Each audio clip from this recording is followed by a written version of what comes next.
Hello friends, welcome to my channel laptop. इस video में हम डिस्कस करेंगे structure of cell and cell division. आइए तो देखते हैं। सबसे फर्स्ट स्लाइड है, सेल स्ट्रक्चर क्या होता है हम ये देखेंगे। ठीक है, तो सबसे फर्स्ट है इसकी definition. Cell is a structure and functional unit of life. इसका मतलब क्या होता है, जो सेल है वो एक स्ट्रक्चर, मतलब एक स्ट्रक्चर में है, और फंक्शन मतलब कोई काम करने वाली चीज़ है। ठीक है, और इसी को हम बोलते हैं structure unit of life. Cell को ही बोला गया है structure unit of life. It is a building blocks for life. मतलब ये क्या है, बिल्डिंग ब्लॉक्स है लाइफ की। मतलब लाइफ को ये बनाती है। जैसे कि बिल्डिंग है, जब हम एक एक ईंट जोड़ते हैं तो एक बिल्डिंग बन जाती है। वैसे ही हम अगर एक एक सेल को जोड़ेंगे तो क्या बन जाएगी, एक लाइफ बन जाएगी। Okay. Robert Hooke was first who discover cell in cork. Robert Hooke पहले थे जिन्होंने सबसे फर्स्ट डिस्कवर्ड किया था सेल को। किस में, कॉर्क में। कॉर्क क्या होता है, पेड़ की छाल को बोलते हैं कॉर्क। पेड़ की छाल को बोलते हैं cork. Okay. Anton van Leeuwenhoek was first observe life cell. Anton van Leeuwenhoek वो थे जिन्होंने पहली लाइफ सेल को देखा था। लाइफ सेल मतलब जिंदा सेल को देखा था। ओके, ये हो गई इसकी डेफिनेशन। अब इसका डायग्राम है, ये डायग्राम बहुत इंपॉर्टेंट है और इसको हमेशा बनाना होता है, तो इस डायग्राम को हमेशा याद रखिएगा। सबसे मेन पार्ट है इसका न्यूक्लियस। ठीक है, ये है न्यूक्लियस, और इसके अंदर होता है ये जो धागे धागे जैसा दिख रहा होगा आप लोगों को। ये देखिए धागे धागे जैसा है ये सब, ये धागे धागे जैसा है। इसको बोलते हैं क्रोमैटिड भी इसको बोलते हैं। ठीक है, ये है न्यूक्लियस और ये है न्यूक्लियोलस। ठीक है, न्यूक्लियोलस एक तरीके से उसका भाई ही होता है। ठीक, और न्यूक्लियस से जुड़ा होता है एंडोप्लाज्मिक रेटिकुलम। ठीक है, ये है rough endoplasmic reticulum, rough endoplasmic reticulum. ठीक, और जो रफ से थोड़ा दूर होता है उसको बोलते हैं स्मूथ एंडोप्लाज्मिक रेटिकुलम। ओके, इसके बाद है ये जो पॉइंट पॉइंट आपको दिख रहा है, ये राइबोसोम है। अभी हम सबके एक एक फंक्शन डिस्कस करेंगे। अभी आप यहाँ पे देख लीजिए क्या क्या है। ये राइबोसोम है, फिर उसके बाद ये गोल्गी एपरेटस है। ओके, फिर उसके बाद ये प्लाज्मा मेम्ब्रेन। प्लाज्मा मेम्ब्रेन क्या करती है, प्रोटेक्शन का काम करती है। ओके, फिर ये वैक्यूल्स है। वैक्यूल्स क्या करते हैं, इसमें वाटर वाटर स्टोर होते हैं। ये लाइसोसोम है। लाइसोसोम एक तरीके से बोला जा सकता है कि डब्ल्यूबीसी है। ठीक है, किसके डब्ल्यूबीसी, सेल के लिए डब्ल्यूबीसी का काम करते हैं। मतलब कि सेल के लिए ये फाइट करते हैं। कोई भी अगर बैक्टीरिया या वायरस बाहर से आएगा तो ये फाइट करेगा। फिर उसके बाद एंड में है माइटोकॉन्ड्रिया। माइटोकॉन्ड्रिया क्या करता है, पावर देता है। जैसे कि हमारे घर में बिजली आती है, ठीक है, तो वो पावर हाउस से आती है। वैसे ही इसको एनर्जी कौन देता है, सेल को, माइटोकॉन्ड्रिया। ठीक है, अब हम इसके एक एक फंक्शन डिस्कस करेंगे, किसका क्या फंक्शन होता है। सो ये है न्यूक्लियस। न्यूक्लियस का क्या फंक्शन है आइए देख लीजिए। सबसे पहला न्यूक्लियस का फंक्शन है control all activities of cell. ये सारी एक्टिविटीज़ की सेल की कंट्रोल करता है। और दूसरा फंक्शन है control the cell division. Cell कब डिवाइड होना है और कब नहीं डिवाइड होना है, तो ये न्यूक्लियस के ऊपर डिपेंड होता है। और थर्ड है सिंथेसिस ऑफ आरएनए। आरएनए की सिंथेसिस में ये मदद करता है। सिंथेसिस का मतलब फॉर्मेशन, बनने में मदद करता है आरएनए का। आरएनए का फुल फॉर्म क्या होता है, राइबो न्यूक्लिक एसिड। ये आरएनए को बनने में मदद करता है। अब नेक्स्ट है माइटोकॉन्ड्रिया। माइटोकॉन्ड्रिया का जैसे मैंने बताया था कि ये पावर हाउस होता है। मतलब सेल के लिए क्या करता है, एनर्जी प्रोवाइड करता है, पावर देता है सेल को। ओके, और इसका और क्या क्या काम क्या होता है, सिंथेसिस ऑफ प्रोटीन। ये प्रोटीन को बनाता है। प्रोटीन को बनाएगा तभी सेल को पावर मिल पाएगी। ओके, फिर है एंडोप्लाज्मिक रेटिकुलम। मैंने इसको शॉर्ट फॉर्म में ईआर से रिप्रेजेंट किया है। बहुत सी बुक में ईआर लिखा जाता है। ईआर क्या होता है, अटैच्ड होता है विथ राइबोसोम से। जब ये राइबोसोम से अटैच होगा तो ये क्या बनाएगा, प्रोटीन सिंथेसिस करेगा, मतलब प्रोटीन को बनाएगा।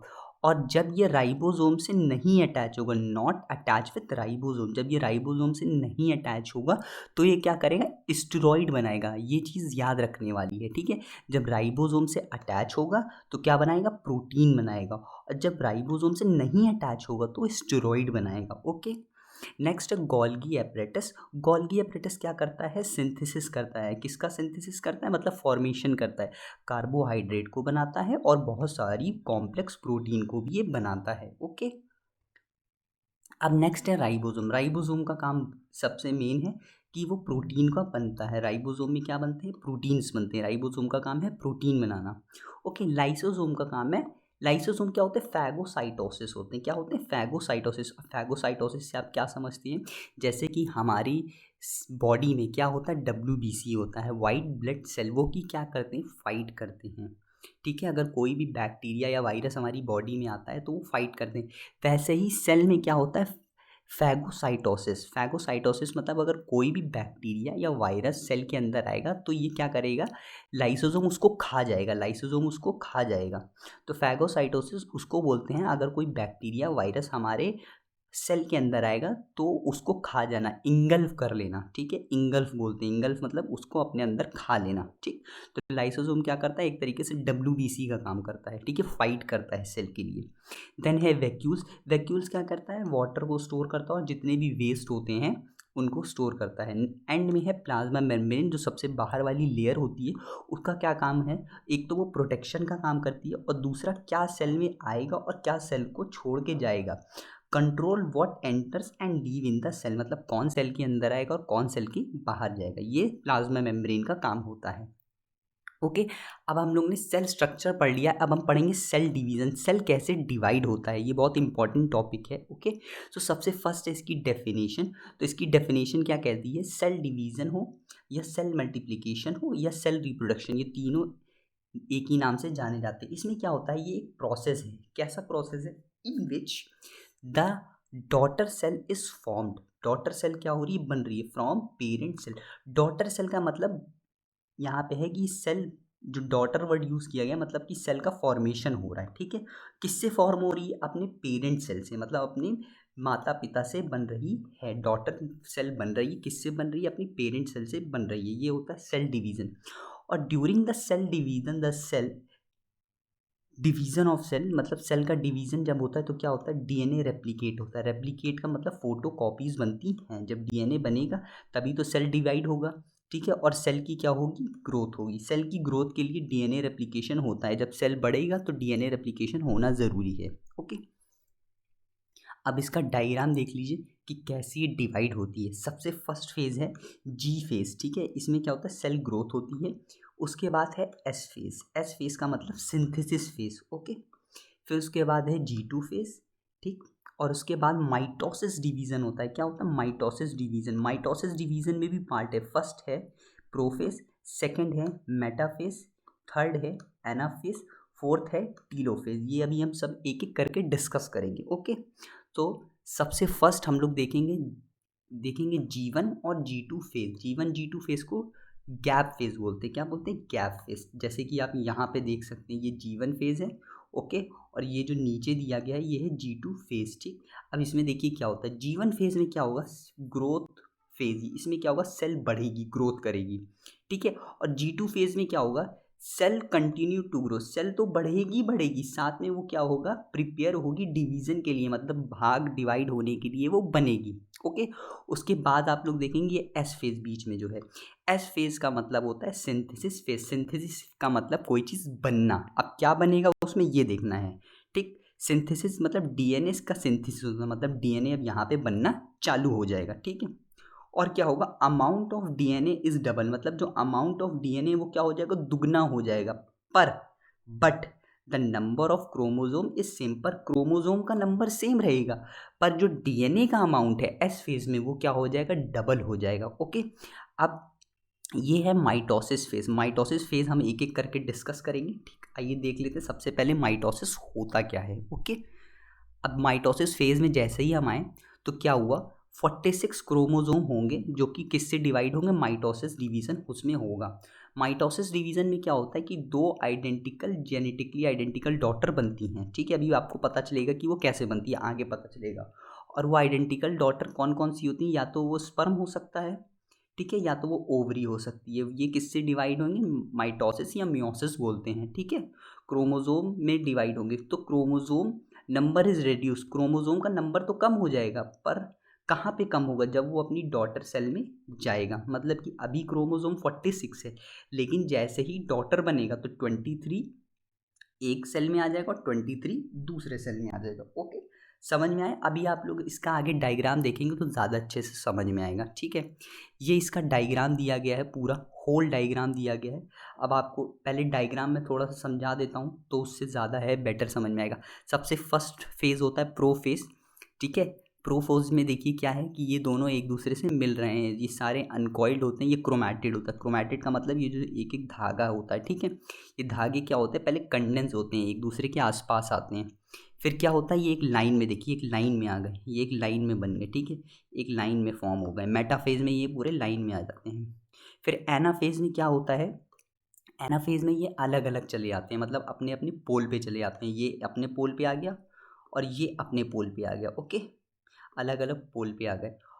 टीलोफेज में क्या हुआ, ये सारे ही अलग अलग चलेगा, अनकॉइल्ड हो गए। देखिए ये अलग हो गया, ये भी अलग हो गया, ये भी अलग हो गया और ये भी अलग हो गया, ठीक है।